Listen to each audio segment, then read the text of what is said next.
This podcast is brought to you by North Carolina's electric cooperatives.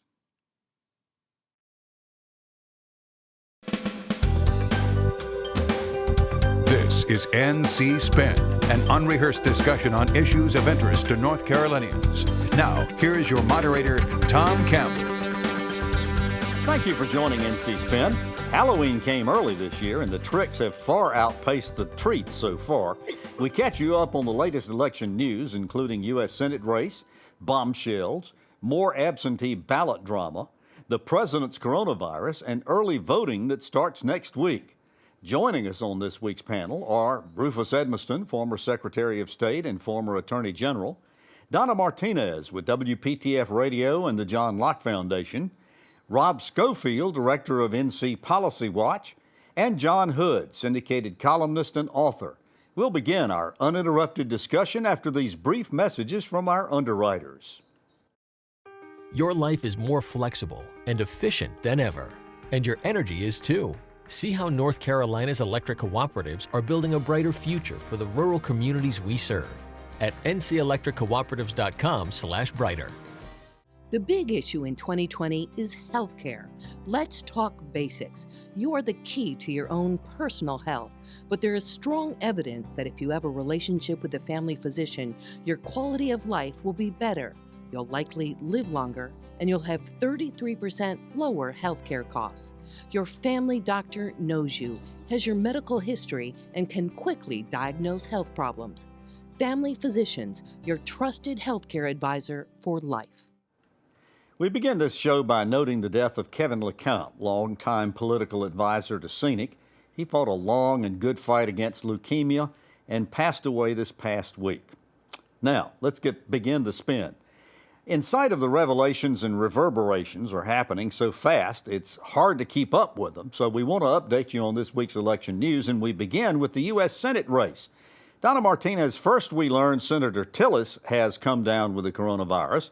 Then we hear about sexting from Cal Cunningham. How are these revelations going to impact the U.S. Senate campaign? Well, Tom, what we've learned is that the man who is selling himself to the public as being all about truth and honor and family and duty really isn't that person at all. But politics increasingly really isn't about facts anymore. It's about emotion for or against a candidate, for or against a political party. He spent about 30 seconds apologizing and then went right into his campaign talking points. That tells me he thinks that he can survive this. I suspect that the National Democrats who anointed him as the nominee, who largely have funded his race, think that he can survive it as well. And with the polls showing that the race is either within the margin of error or Mr. Cunningham ahead by a couple of points, he may well be the next senator from North Carolina. Rob Schofield, you wrote a column this week, and you said that these revelations about extramarital shenanigans isn't going to have any effect. And in fact, PPP released a poll midweek that had been taken on Friday and Saturday, and they verified what you're saying. Why not? What's the excuse here? What's the explanation?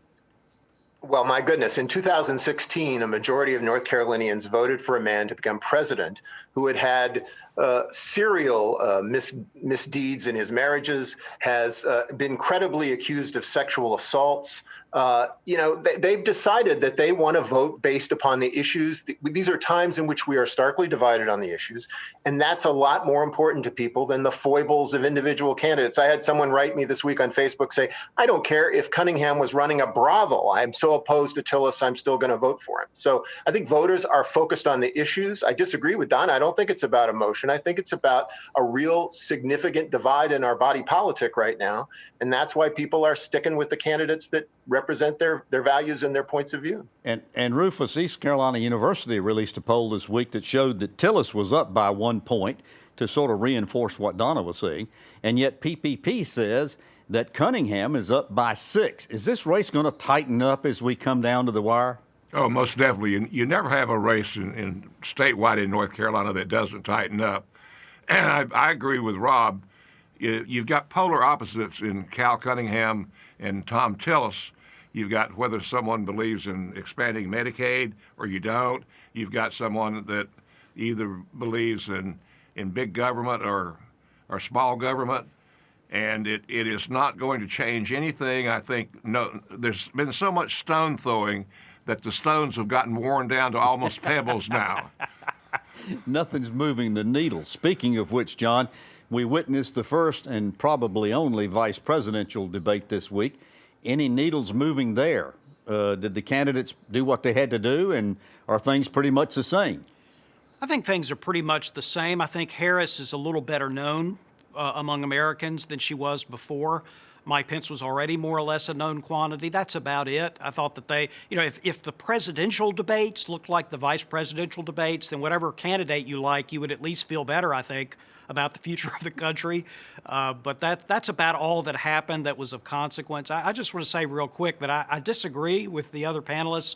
The difference with the Cunningham story is in part that the military announced an investigation having to do with a potential violation of the Uniform Code of Military Conduct. And I think that could sway enough voters to tip a close race.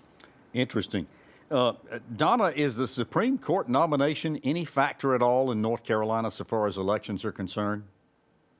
Well, I think it's a factor to Republicans for sure. And to the issue of the vice presidential debate, there was something very interesting there related to the Supreme Court. You had Senator Harris, who simply would not answer the question as to whether a Biden-Harris administration would expand the Supreme Court beyond 9 seats.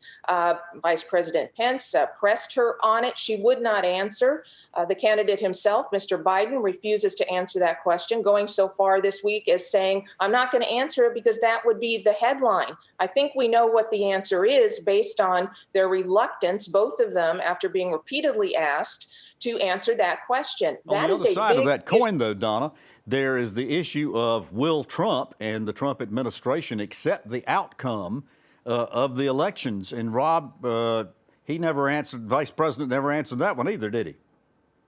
It's a remarkable, unprecedented moment in American history. I think the silver lining to all this is the polls are turning sharply against Trump. I think Trump is he's like a brain freeze headache for a lot of Americans at this point. They're so tired of him. They just want him to go away, and they're going to do anything to vote. I think the polls numbers are so large now. The gap is growing so quickly.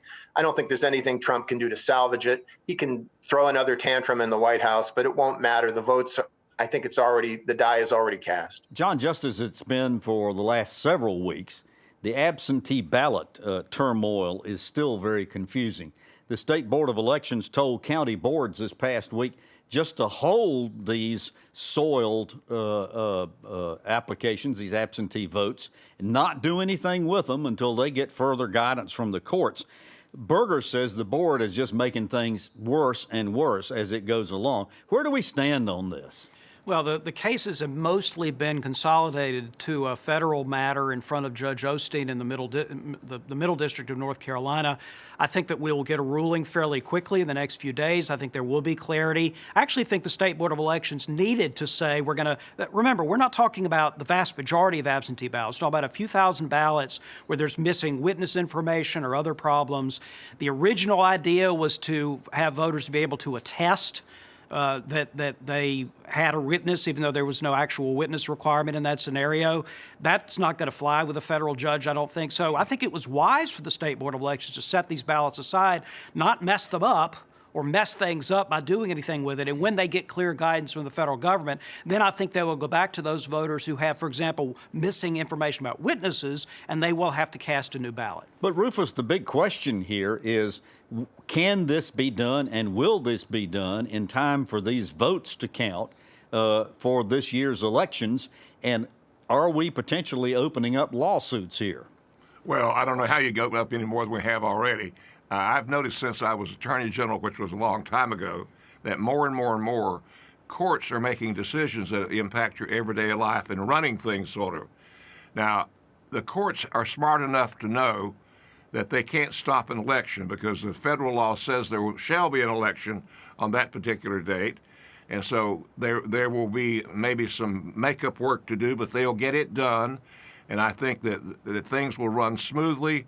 We always have a way of working things out, and I think Judge Osteen is a very decent, honorable judge who will make sure this happens. Reinforcing that, there was a poll released a week or so ago showing that some 70% of North Carolinians believe that the elections, and particularly this absentee ballot issue, is going to be handled, and that people's votes are going to be counted. Now, Well, Rob, so Tom, far, I took mine to already to the elections board. I voted. yeah. Well, I'm one of these that's planning to go out there and stand in some lines. I just love voting in person. Rob, so far as the issue is concerned, thousands of ballots have already been received and are being opened. We are told that they are being entered into computers, but that they are not being tabulated. Now, GOP wants to see these ballots, actually wants to put eyes on these ballots. Many are saying this is a violation, they say it's a violation of the public records law in North Carolina. You're a lawyer. What's your take on that?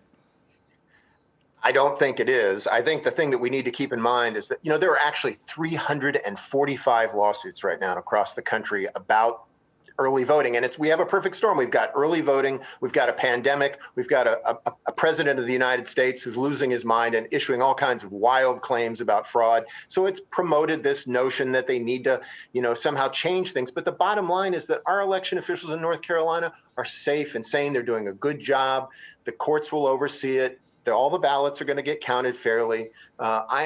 Everybody's looking for every little angle they can get. But again, I come back to the fact that I think the gap is going to be large enough that ultimately we're going to look back on this and not remember it a month after the election.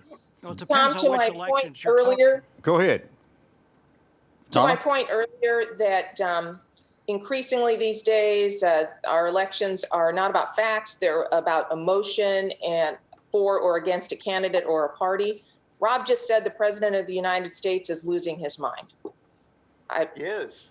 Exhibit A. Exhibit A. These elections are not about facts anymore. It's about emotion. All right. So, John, early voting begins next week. Michael Bitzer last week on our show said that 16% of all of our registered voters, some 1.1 million voters, have requested absentee ballots, and that between the absentee ballots that are cast and accepted and early voting, we're going to have 60% or more of the vote already in the barn, so to speak, come election day. Now, the State Board of Elections says it's 80%. What do you think about these numbers? I doubt it's 80%. It will be a majority, and that's been the trend for a number of cycles. That's not new. It's just we're swapping out people who voted early and a few who voted on Election Day, and now they're voting absentee. I'm not sure the situation fundamentally changes. And I think the Cunningham story illustrates there is, and others, the October surprise of 2016, there is some risk in voting early. Now, I think people should have the right to vote early. I think it's a meaningful convenience for people. And in the case of the pandemic, obviously there are people who would be fearful of going to the polls. But it's important for voters to remember they may not have all the information when they vote early. And so if they're the kind of voters who like like to maximize the amount of information, they haven't made up their minds yet about all the races. And it's important to remember, people may have made up their minds about Trump and Biden. They haven't made up their minds down the ballot. You can see that in the polling. There's quite a few races where people aren't sure who the candidates are. They haven't made up their mind yet. And so there is some risk associated with voting early. But I think we will still have something in the range of 20% or maybe slightly more of the vote that will be cast by mail. A lot of plurality of vote by early voting, and that's the new normal for North Carolina politics. Rufus, Gary Pierce wrote a column this week in which he went back to history and said there are 3 incumbent presidents in the last 100 years or so that have not been reelected. They were Herbert Hoover, Jimmy Carter, and George Bush Sr. Each of them had crises that they had to deal with in the closing days. And Gary said that the lesson from that was downplaying a crisis can hurt an incumbent. Is that appropriate in this case? Well, I would ask which crisis in the case of President Trump. And he has downplayed everything that I know of, and I can't imagine anything changing. I think when you're talking about all the votes coming in, I predicted on the show some sessions ago that would be 50%. So I'm woefully behind. But it goes to show that those that are voting a straight party ticket are voting early, and they don't care what is going to happen. And no president that has ever been reelected had a huge crisis right before, and so I think Gary Pierce is right on point. But as I said, which crisis do you pick for President Trump? Donna, the Cook Political Report released a story this past week that said that there were 10 counties in the United States to watch that indicate Donald Trump is in trouble, and one of them was New Hanover, the Wilmington area in North Carolina. They say New Hanover hasn't voted for a Democrat for president since Jimmy Carter, but that could change this year. Are they the bellwether county? Are there any other counties in the state that you would point to? Well, I think they are the bellwether. I would also look into kind of the Fayetteville area to see what's happening with the military vote, et cetera. Also, my home state of Arizona now is a bellwether, a battleground state, Maricopa County there, which is Phoenix and the surrounding area. If Arizona goes blue, then definitely Republicans are in trouble. I think the president is in trouble. The big question is, you hear some people saying, there is the silent Trump voter. Largely I disregard that, but I do think there is something to whether or not people are willing to tell a live pollster that they are a supporter of Donald Trump simply because of the backlash. So I would suspect that there may be a point or two in the president's favor in the polls that's not reflected by the polls right now.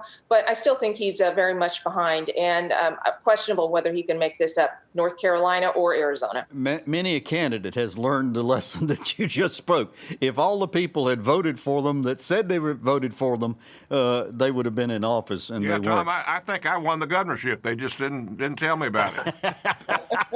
It You're was the better barbecue off. and singing. Yeah, you're better off. John, we forget there's a census going on in 2021. We're going to be doing redistricting.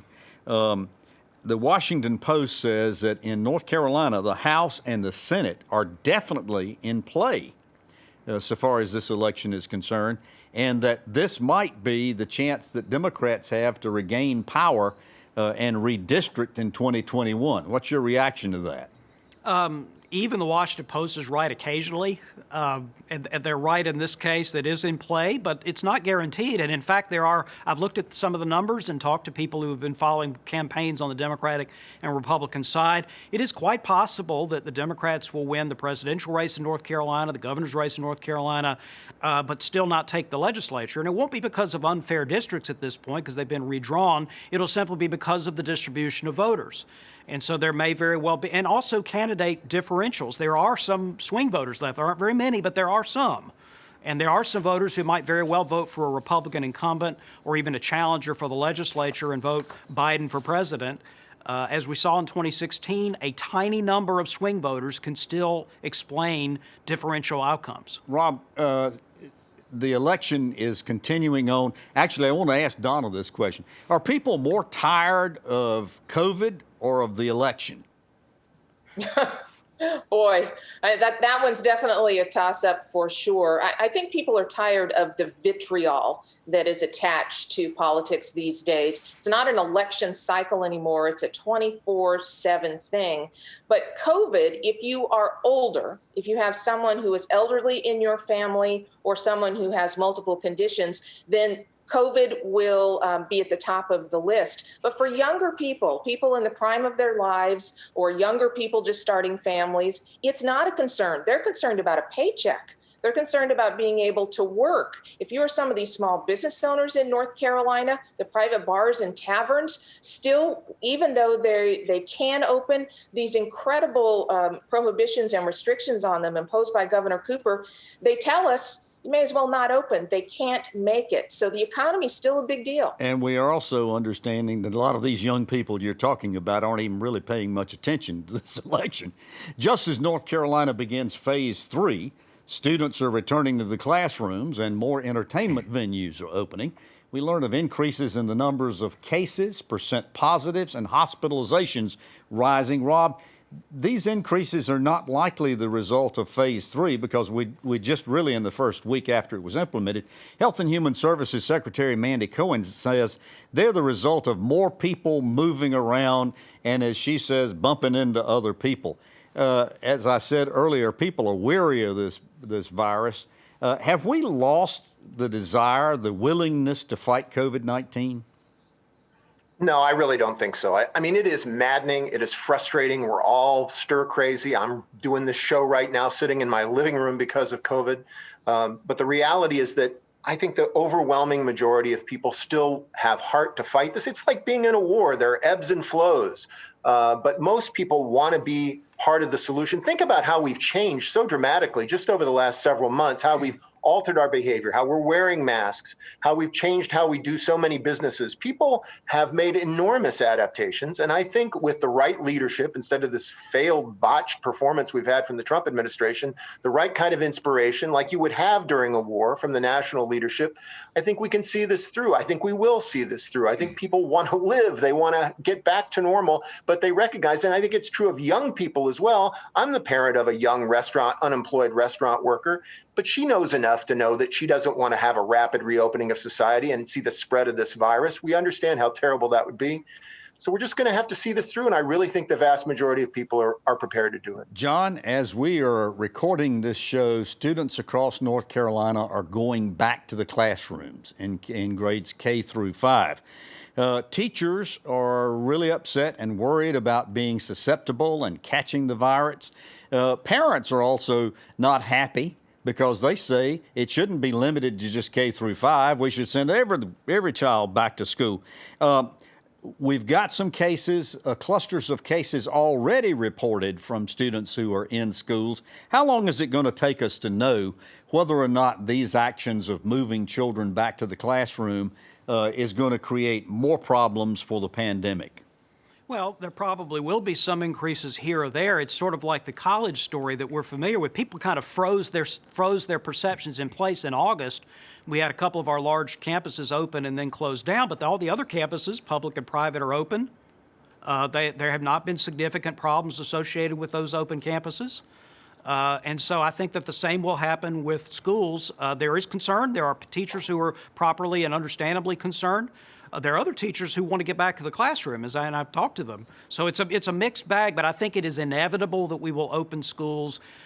Those schools will mostly stay open. The colleges will mostly stay open. That's just part of not only combating the virus, but living with this disease going on. Let's talk about that a little bit, Rufus. I want to go up to your home country, up to Watauga. What do you call it? Watauga County? Watauga. Yeah, Appalachian State has reported 220 new cases, and there are a lot of people at App, particularly professors, that are saying they need to go online instead of trying to have continue to have classrooms. The administration there says maybe that's not quite so smart. If we send these kids home and they may have the virus, then that means they're going to be spreading it to lots of other people. So far, they're planning to try to keep the kids in class because they say most of the virus is coming from off-campus gatherings. Is the administration right in this position, or should they just immediately dismiss the students, tell them to go home and go to online learning? I just read that story yesterday, and I remember when the virus first came to light in America, people around Boone said, well, it's not going to come here because, we just don't have this kind of things in a small rural country town like Boone. Well, the college has made all the difference in the world about not being so rural anymore. Right. The chancellor I think the commentator who said don't send them home is exactly right. Why go spread it out all over the state? The college clustering is coming from off-campus parties. Right. There is no doubt about it, and that's just part of growing up, I think. But they need to grow up a little bit more and start doing things. I got 2 minutes left in show, and I want to get around and ask everybody to tell us something we don't know. So quickly, if you will, Rob Schofield, tell us something we don't know. Well, the New York Times reported this week that the cost of President Trump's hospitalization of Walter Reed was around $100,000. Now, not everybody gets a helicopter ride, but the median cost for a person over 60 for a stay in the hospital for COVID-19 is around $61,000 in the United States. And this shines a bright light on the failure to expand Medicaid, the failure to provide health care to millions of people who have no way of paying. I'm sorry, I got to cut you guys short on this. I'm running out of time. Donna, tell us something we don't know. Okay, here's a departure from the ranker. Had the opportunity this week to do an interview on WPTF with Brian Morgenstern. He's a senior advisor in the Trump administration. We asked him about Mark Meadows, former North Carolina congressman, now White House chief of staff, about the North Carolina accent in the White House. He laughed and said, yeah, sometimes we have to ask him to say something again. He's more than happy to keep talking. I got a minute left in show. I'm sorry to crowd y'all, but I got to get through this. John, tell us something we don't know. Vote all the way down the ballot. There are hundreds of millions of dollars worth of bond issues on the ballot this year. All right, Rufus, quickly, Good tell news, us something we don't know. A young lady named Kenzie Hinton is a new super kid who at 10 years old started a food bank in Mount Olive, North Carolina, and feeds 6,000 people per month. An amazing young lady, a super kid. Some good news from our panel. Well, you've heard our spin on the issues of the day to stay informed all during the week. Sign up for our free weekly email newsletter, give your feedback, and read my column. Visit our website, ncspin.com, or catch us on Facebook. While there, subscribe to our free weekly email newsletter, our podcast, and NC Spin YouTube channel. Until next week, for more balanced debate for the Old North State, stay informed and watch out for the spin.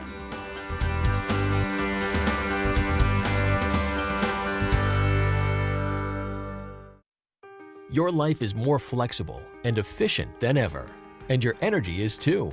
See how North Carolina's electric cooperatives are building a brighter future for the rural communities we serve at ncelectriccooperatives.com/brighter.